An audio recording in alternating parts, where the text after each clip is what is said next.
Okay. Okay. Hi everyone. Welcome back. Welcome back. Today's video, I'm going to be talking a little bit about something called internal family systems. If you're somebody who clicked on this video, I'm going to take a guess and say that you're somebody who has dealt with some kind of conflict or family trauma in your life, maybe at the hands of your parents or another family member, maybe even siblings. And the trauma that came from your upbringing has led you to experience a lot of internal conflict, particularly when making decisions around relationships, perhaps making decisions that revolve around the direction of your life moving forward. And if you're anything like me, you know that when you are trying to make a difficult decision, you often have a lot of competing voices in your head, feelings in your body. And if it's a big enough decision, perhaps those feelings and thoughts actually lead you to avoid making a decision or avoid taking action in your life in a way that would be meaningful and beneficial for you.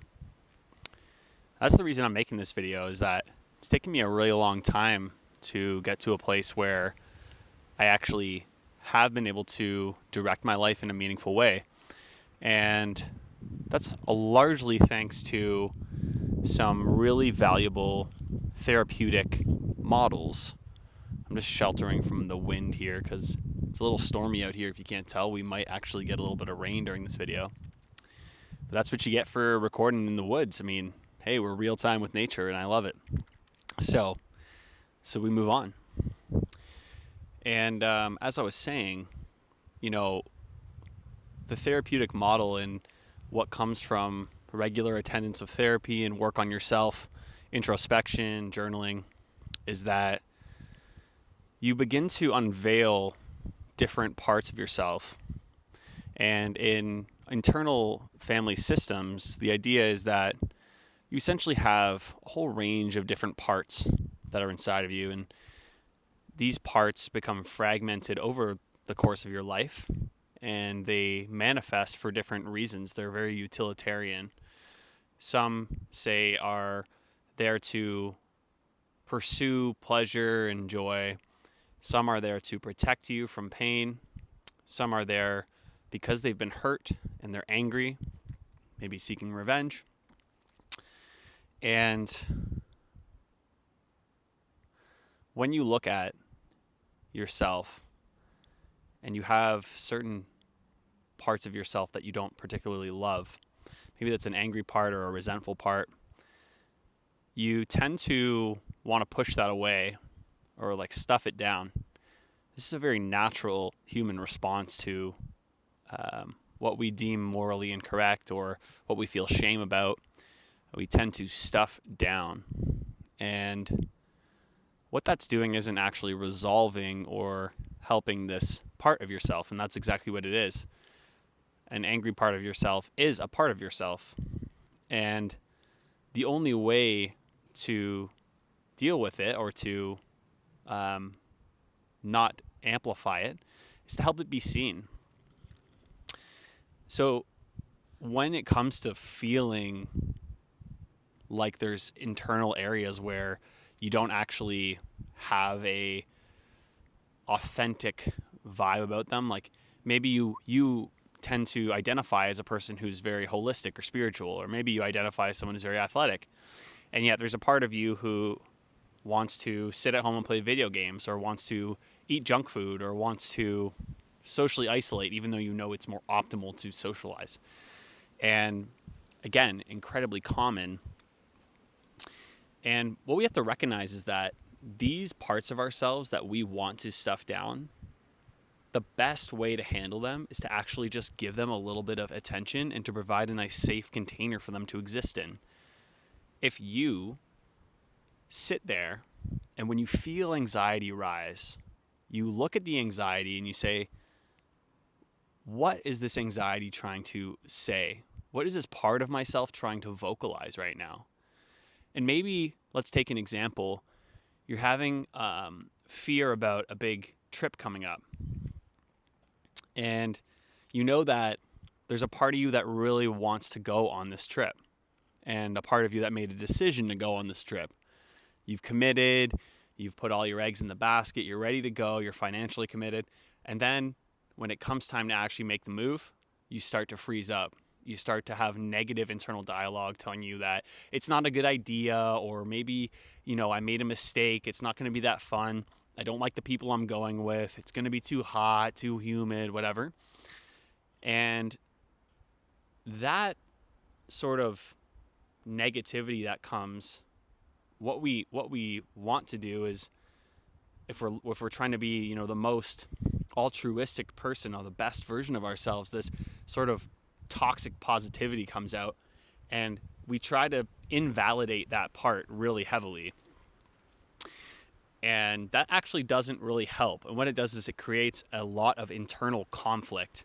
And you can see people who are constantly in internal conflict, and it's because they're not integrating the parts of themselves that are what are known as the shadow, the fear, anxiety, anger, shame, resentment, guilt. All of that is a part of you. And if you reject it over and over and over again, you're doing the same thing that created that part of yourself in the first place.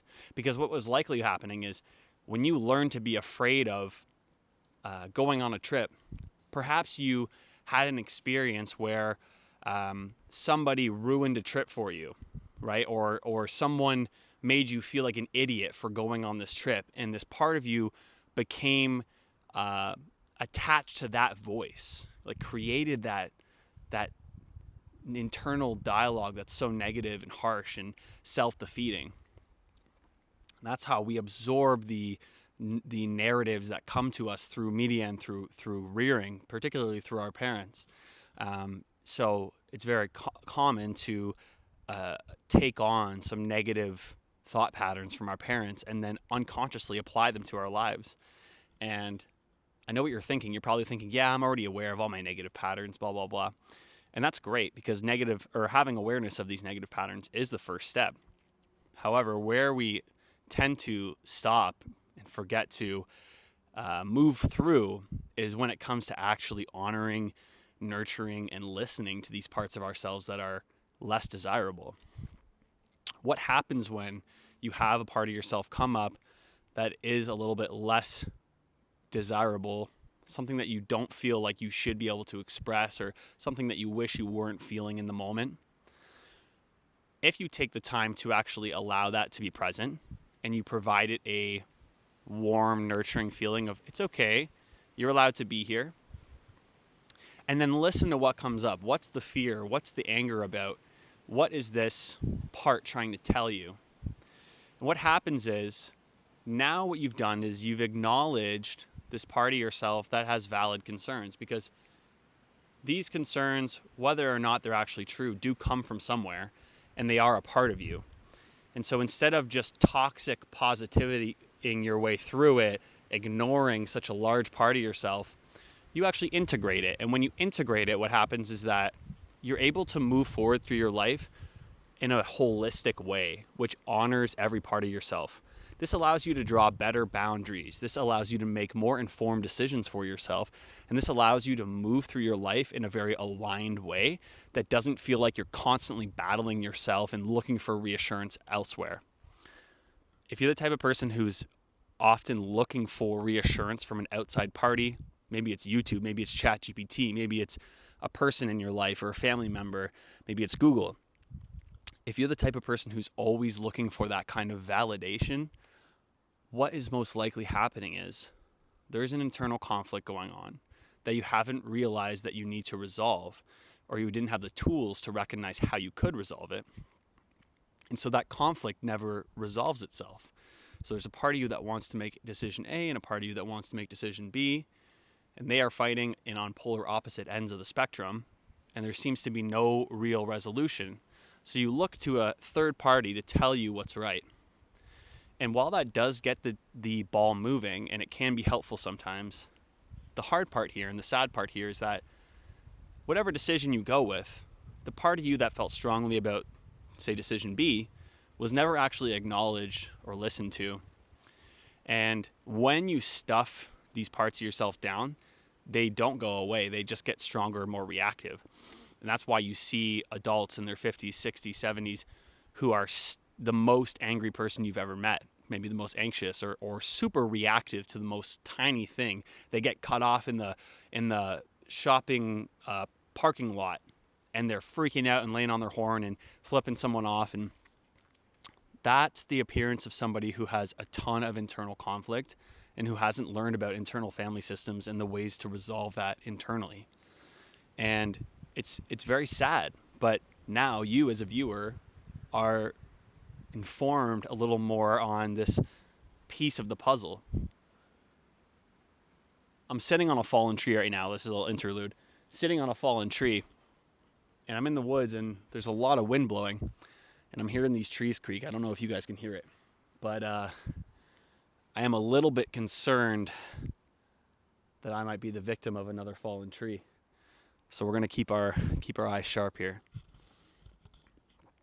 But yeah, I think in my experience, as somebody who's dealt with a lot of internal conflict and a lot of uncertainty and a lot of difficulties trusting myself and making decisions, having the resource of being able to see how there's different parts of myself fighting for my attention, I've been able to sit with a lot of discomfort and then acknowledge the discomfort, recognize this valid place that it's coming from, and move that forward along with my more enlivened or positive part. And together they integrate to create a full picture of what I actually want going forward and what I actually need going forward. And that has helped me tremendously in moving forward in an aligned way in my life. And again, I said this before, the greatest tragedy that can happen in your life is pushing healing to the back burner and pushing psychological well-being to the back burner as you continue to act on these internal conflicts and internal patterns that are not optimized for your own alignment, and getting to 40, 50, 60 and having to begin then with the process of learning how to navigate these internal parts and bring some resolution to them.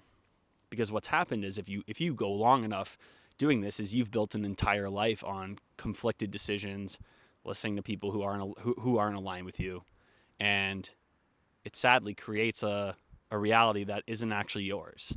It's the manifestation of unresolved conflicts and the impressions of society. You've probably created a lot of your life around wanting to impress other people, or the value systems of society that don't actually represent your core values. And again, this is the default. I'd say this is probably 80 to 90% of people. And that's okay. I mean, it's been going on that way for a very long time. I think the difference now is we actually have these beautiful resources to explore for ourselves. And, if I can offer one piece of wisdom, it's that, healing doesn't happen in a linear pattern and it doesn't happen overnight, but it does happen. And it happens in ways that are not this miraculous lightning strike of miracle that completely, oh my gosh, I'm cured. Like, no, that's not how it works. Maybe you'll have moments like that, but ultimately, over the long game, your healing trajectory is this slow burn of learning skills and making new decisions, maybe one out of every 10 times. But when you make that one decision out of every 10 times, that's a little different.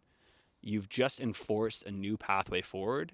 You've enforced a new identity for yourself, and you've created a new option when that does arise again. And the more that you create these alternative options, the more that you're able to work yourself closer and closer to this aligned, integrated, free-flowing, and good feeling part of yourself. You're able to live your life in a way that feels great. Like, we're here to live a great life. In my opinion, we are living heaven on earth, and we are here to enjoy it. We are here to explore it. We are here to have these conflicts and have these intense moments that bring depth to our soul and spirit and bring this richness to this crazy world that we live in. And I think we are in the West getting really entrenched in our minds and really entrenched in these patterns that honestly, quite frankly, didn't exist in the way that they did 1,000 or 2,000 years ago.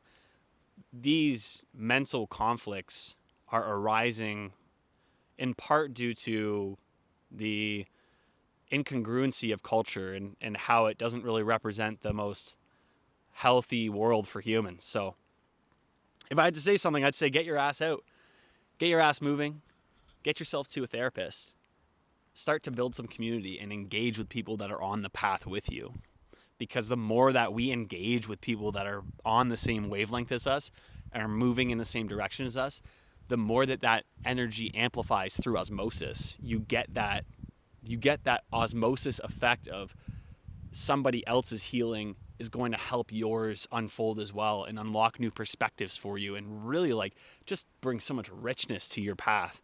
And they've known this in Hinduism for thousands of years, in guru culture, I should say, in where they say the whole purpose of a guru is just to be present, because in the presence of a guru, you are able to actually absorb some of the guru-ness into yourself.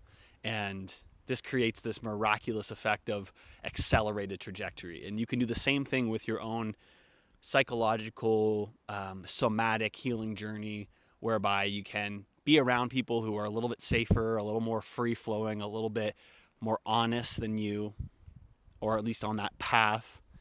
And that's going to help actually kindle that spark in you. It's when we get stuck in the environments that created the trauma, that created the negative patterns, when we're stuck in those environments physically, we're stuck in them mentally too. And it's very hard to fully heal in the places that you were traumatized, in the places that you were hurt. So really, really important to start to seek out community, to start to seek out new ways and disrupt that pattern that's going on, that's enabling this conflict to persist. And to wrap up our family systems talk, I just want to say we all have many unique parts in ourselves. And the most important thing is to recognize that it's all part of ourselves.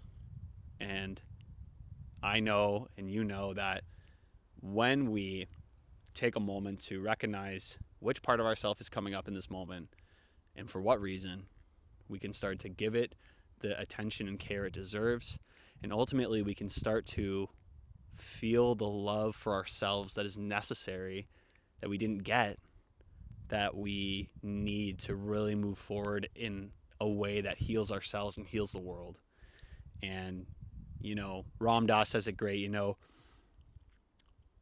the reason I work on myself is to not cause any more harm for other people. And in working on myself and healing myself, I'm working on others and healing them as well. So if you're not going to do it for yourself, do it for everybody else. Start healing, start listening to those inner voices and inner parts. And honestly, I love you guys. So hope you have a great day, and we'll talk soon. This is Rye Guy signing out. Peace.